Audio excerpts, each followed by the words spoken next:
Selamünaleyküm arkadaşlar. Ben Serkan.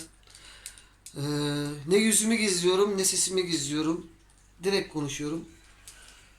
Türkmen halkının bu diktatörlük karşısında baş kaldırdığını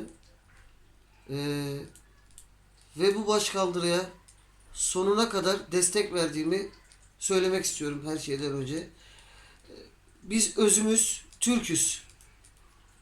Hepimiz aynı topraklardan, aynı coğrafyadan insanlarız. Siz bizden daha Türksünüz. Türklük sizden bize geçti. İlk önce bunu belirteyim ve sonuna kadar yanınızda olduğumu da söylemek istiyorum. Her türlü yürüyüşse yürüyüş, mitingse miting, her türlü arkanızdayım, destekçinizim ve bunu da arkadaşlarıma sonuna kadar duyuracağım. Sonuna kadar destekçiniz olmaya devam edeceğim.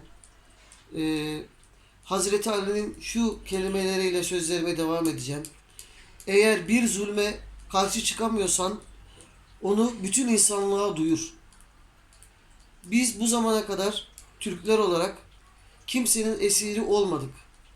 Kimsenin esiri de olmaya niyetimiz yok.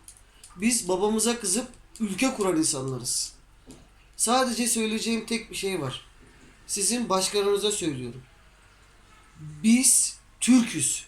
Türk doğduk, Türk öleceğiz. Allah'ın izniyle bu zulme karşı çıkacağız. Biz kimseye boyun eğmeyiz. Türk halkına da kimseye boyun eğdirmeyiz. Bunu böyle bil. Kimseye eziyet etmeye hakkın yok. Sözlerimi burada bitiriyorum. Daha ileri gitmeden hepinizin Allah'ın selameti üzerinize olsun.